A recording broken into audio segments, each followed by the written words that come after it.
পশ্চিমবঙ্গের প্রশাসনিক ও রাজনৈতিক মহলে ফের বড় আলোচনার কেন্দ্রবিন্দুতে উঠে এসেছে স্কুল সার্ভিস কমিশনের নিয়োগ দুর্নীতি মামলা। দীর্ঘদিন ধরে বিচারাধীন এই মামলার সঙ্গে এবার সরাসরি যুক্ত হয়েছে নতুন প্রশাসনিক নির্দেশ। অযোগ্য বা টেন্টেড প্রার্থীদের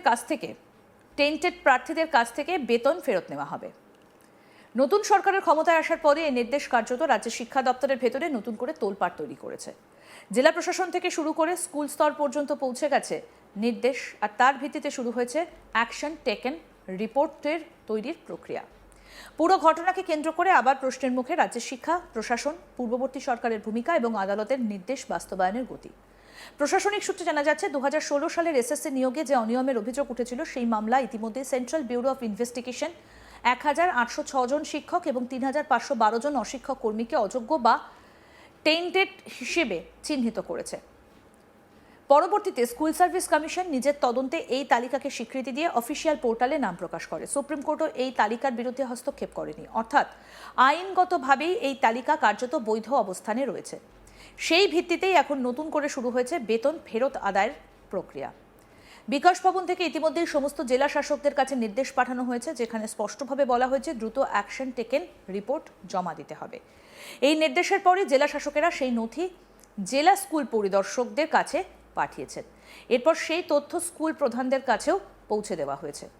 অনেক ক্ষেত্রে এই যোগাযোগ হয়েছে অফিসিয়াল হোয়াটসঅ্যাপ গ্রুপ এবং প্রশাসনিক মেল মারফত, অর্থাৎ প্রশাসনের নিচু স্তর পর্যন্ত এখন এই নির্দেশ কার্যকর করার প্রস্তুতি শুরু হয়েছে। নতুন সরকারের এই পদক্ষেপকে রাজনৈতিকভাবে অনেকেই কঠোর প্রশাসনিক অ্যাকশন হিসেবে দেখছেন। আবার বিরোধী শিবিরের মতে এটা একটা রাজনৈতিক প্রতিশোধমূলক ব্যবস্থা, কারণ এই পুরো নিয়োগ দুর্নীতি মামলাটা আগের সরকারের সময় শুরু হয়েছিল। এখন নতুন সরকার ক্ষমতায় আসার পর সেই মামলার বাস্তবায়ন ত্বরান্বিত হচ্ছে, ফলে রাজনৈতিক বিতর্ক আরও গভীর হচ্ছে। প্রশাসনিক দিক থেকে দেখা গেলে বিষয়টা অত্যন্ত জটিল, কারণ শুধু নাম প্রকাশ করলেই হবে না, বরং নির্দিষ্টভাবে কত টাকা ফেরত নেওয়া হবে, কিভাবে তা আদায় হবে এবং কার কাছ থেকে কত সময় আদায় করা সম্ভব হবে, এই সমস্ত বিষয় এখন স্পষ্ট করতে হবে। বহু শিক্ষক এবং কর্মী ইতিমধ্যেই দীর্ঘদিন ধরে চাকরি করছেন। তাদের বেতন থেকে টাকা ফেরত নেওয়া হলে তা আইনগত এবং মানবিক এই দুই দিক থেকেই চ্যালেঞ্জ তৈরি করবে। আইন বিশেষজ্ঞদের মতে সুপ্রিম কোর্টের নির্দেশ থাকলেও বাস্তবায়নের ক্ষেত্রে প্রশাসনকে অত্যন্ত সতর্ক থাকতে হবে, কারণ অনেক ক্ষেত্রে এই ধরনের মামলায় দেখা যায় বেতন ফেরত আদায় প্রক্রিয়া দীর্ঘ আইনি জটিলতায় আটকে যায়। কেউ কেউ আবার আদালতে নতুন করে মামলা দায়ের করেন, ফলে পুরো প্রক্রিয়াটা সময় সাপেক্ষ এবং অত্যন্ত জটিল। এসএসসি নিয়োগ দুর্নীতি মামলা পশ্চিমবঙ্গের সাম্প্রতিক সময়ের একটা অন্যতম বড় প্রশাসনিক এবং রাজনৈতিক কেলেঙ্কারি হিসেবে বিবেচিত হচ্ছে। 2016 সালের এই নিয়োগে অভিযোগ ছিল যোগ্য প্রার্থীদের বঞ্চিত করে অর্থের বিনিময়ে অনেক অযোগ্য প্রার্থীকে নিয়োগ দেওয়া হয়েছে। এই অভিযোগ প্রথমে স্থানীয় স্তরে উঠলেও পরে তা হাইকোর্ট এবং সুপ্রিম কোর্ট পর্যন্ত পৌঁছে যায়। তদন্তে সিবিআই এবং ইডি যুক্ত হবার পর মামলার গুরুত্ব আরও বেড়ে যায়। সিবিআই তদন্তে যে তথ্য উঠে আসে তা প্রশাসনিক কাঠামোকে নাড়িয়ে দেয়। একাধিক প্রভাবশালী ব্যক্তি, রাজনৈতিক সংযোগ এবং প্রশাসনিক স্তরে যোগসূত্র সামনে আসে। এরপর আদালতের নির্দেশে তালিকা তৈরি হয় এবং অবৈধভাবে নিয়োগপ্রাপ্তদের চিহ্নিত করা হয়। সেই তালিকাই এখন প্রশাসনের হাতে মূল ভিত্তি হিসেবে কাজ করছে। নতুন সরকারের যুক্তি হলো আদালতের নির্দেশ কার্যকর করা সরকারের সাংবিধানিক দায়িত্ব, তাই এই বিষয়ে কোনো দেরি না করে দ্রুত পদক্ষেপ নেওয়া জরুরি। বিকাশ ভবনের নির্দেশে বলা হয়েছে কোনো রকম গাফিলতি বরদাস্ত করা হবে না। জেলা প্রশাসনকে নির্দিষ্ট সময়ের মধ্যে রিপোর্ট জমা দিতে হবে। অন্যদিকে বিরোধী রাজনৈতিক দলগুলোর দাবি এই ধরনের পদক্ষেপ নেওয়ার আগে মানবিক দিক বিবেচনা করা উচিত, কারণ বহু মানুষ ইতিমধ্যেই এই চাকরির ওপর নির্ভরশীল। কেউ কেউ ঋণ নিয়ে পরিবার চালিয়ে দীর্ঘদিন কাজ করছেন। এখন হঠাৎ করে বেতন ফেরত দেবার নির্দেশ তাদের জীবনে বড় সংকট তৈরি করতে পারে। একজন শিক্ষাবিদ বলেন, আইন মানা জরুরি, কিন্তু একই সঙ্গে সামাজিক প্রভাবও বিবেচনা করতে হবে। কোনো সিদ্ধান্ত যেন সাধারণ কর্মচারীদের জীবনকে বিপর্যস্ত না করে। এই ঘটনার আরেকটা গুরুত্বপূর্ণ দিক হলো প্রশাসনিক স্বচ্ছতা। সুপ্রিম কোর্ট ইতিমধ্যে ইঙ্গিত দিয়েছে যে এই ধরনের নিয়োগে অনিয়ম হলে তার ফল ভোগ করতে হবে।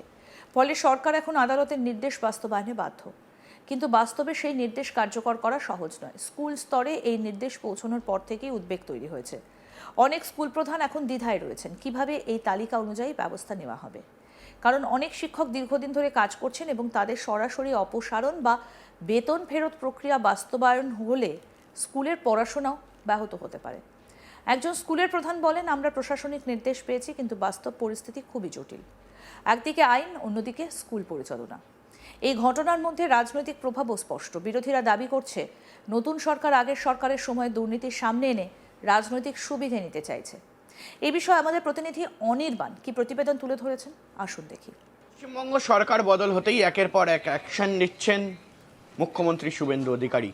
তার অ্যাকশনের মধ্যে কিন্তু বিভিন্নভাবে পুলিশ সহ একাধিক আমলাদের এবং একাধিক ডিপার্টমেন্টে ইতিমধ্যেই কিন্তু বিভিন্ন ধরনের একেবারে বলা যায় যে নির্দেশ পৌঁছে গিয়েছে মুখ্যমন্ত্রীর দফতর থেকে। এবং মূলত এই মুহূর্তে দাঁড়িয়ে সবথেকে যে বড় খবর, শিক্ষক নিয়োগ যে দুর্নীতি হয়েছিল সেই শিক্ষক নিয়োগ দুর্নীতি নিয়ে এবার কিন্তু বড় অ্যাকশন নিয়ে ফেললেন শুভেন্দু অধিকারী এবং পশ্চিমবঙ্গ সরকার। অর্থাৎ ভারতীয় জনতা পার্টির সরকার হওয়ার পর থেকেই তৃণমূল কংগ্রেসের বিরুদ্ধে বিভিন্ন অ্যাকশন নেওয়া হয়েছে বা তৃণমূল কংগ্রেস সরকারের বিরুদ্ধে বিভিন্ন অ্যাকশন নেওয়া হয়েছে। সেটা SC ST OBC সার্টিফিকেট প্রদান করার জন্য হোক বা 100 দিনের কাজের যে জব কার্ড হোল্ডার যারা রয়েছেন তারা বৈধ কিনা সেই বিষয়ে তদন্ত হোক, বা অন্যান্য একেবারে বলা যায় যে গরু পাচার থেকে শুরু করে বিভিন্ন পাচার প্রক্রিয়া রুখতে, বিভিন্ন অনৈতিক অবৈধ কাজ রুখতে বিভিন্ন অ্যাকশান নেওয়া হয়েছে। এবার কিন্তু অ্যাকশান নেওয়া হলো একেবারে সরাসরি পশ্চিমবঙ্গ সরকারের যে শিক্ষক নিয়োগ দুর্নীতি ছিল সেই শিক্ষক নিয়োগ দুর্নীতির বিরুদ্ধে। মূলত একটি নোটিশ যেটা জারি করা হয়েছে পশ্চিমবঙ্গ সরকার স্কুল শিক্ষা দফতর থেকে এবং বিকাশ ভবন থেকে এই নোটিশ জারি করা হয়েছে।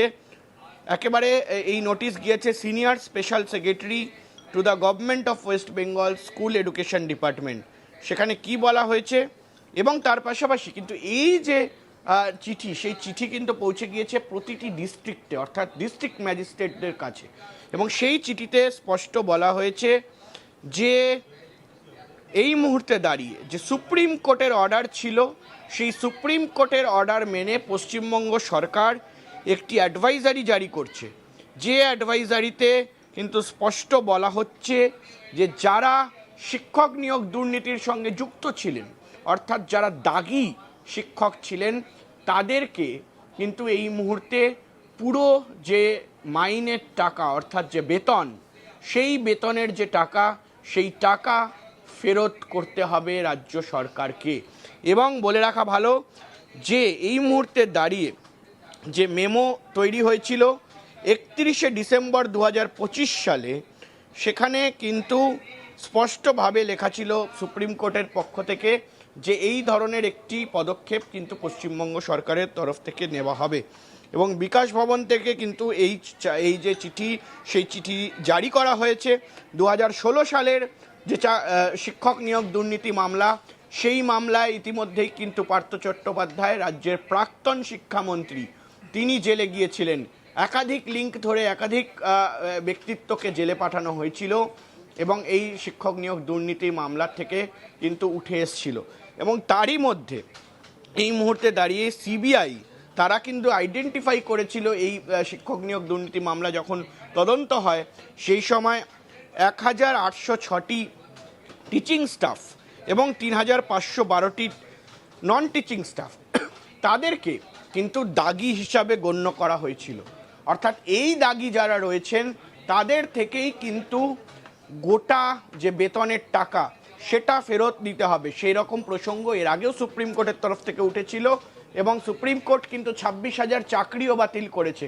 এটাও কিন্তু দেখার বিষয় রয়েছে যে তৃণমূল কংগ্রেসের যে সরকার, সেই সরকারের আমলে 26,000 শিক্ষক এবং অশিক্ষক যারা কর্মীরা রয়েছেন তাদের চাকরি বাতিল করা হয়েছিল এবং দাগিরা যারা ছিলেন তাদের থেকে টাকা ফেরত নেবার এই মুহূর্তে নির্দেশ ছিল। অর্থাৎ সেই নির্দেশ অনুযায়ী কিন্তু পশ্চিমবঙ্গ সরকার, তৃণমূল কংগ্রেসের সরকার, তারা নোটিফিকেশন জারি করেছিল, কিন্তু যারা ইতিমধ্যেই সেই টাকা দেননি সেটা নিয়ে কিন্তু এবার ফের একবার সরব হলো পশ্চিমবঙ্গের নতুন বিজেপি সরকার। আরও আপডেট পেতে দেখতে থাকুন আজ তাক বাংলা। সাবস্ক্রাইব করুন, নোটিফিকেশন পেতে বেল বাটন অপশন প্রেস করুন।